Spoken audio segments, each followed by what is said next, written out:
Баянгол дүүрэг Америк нэгдсэн улсын элчин сайдын яамны дэмжлэгтэй маск төсөл хамтран маск хөтөлбөрийг эхлүүллээ. Зав хөтөлбөрийн хүрээнд агаарын чанарын талаарх эрүүл мэндийн боловсролыг дээшлүүлэх аяныг эхлүүлж, ерөнхий боловсролын 19 дахь сургууль, 13 дахь сургууль, Монгийн цогцлбор, Сэтгэмж цогцлбор гэсэн 4 сонгогдсон сургуулийн багш сурагчид, эцэг эхийн төлөөлөл, сургуулийн удирдлагууд хороодын төлөөлөл, өрхийн эмч нарыг оролцуулж, утааны хор хөнөөлийн эсрэг мэдээлэл олгож байгаа юм.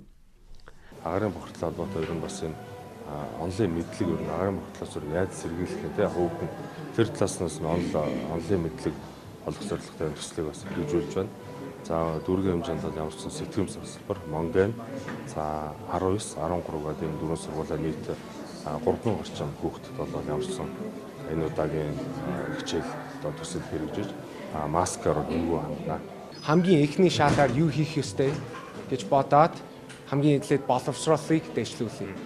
Ягаад гэвэл одоо үедээ тэр Баатугай олсон нөгөө төрийн албач агаар бохирдлын толтарын нэрийн зүйлс сайн мэдгүй байгаа.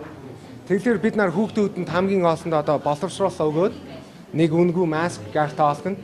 Тэгээд тэдний дадал хэвшил өөрчлөнө гэж үзүүлдэг.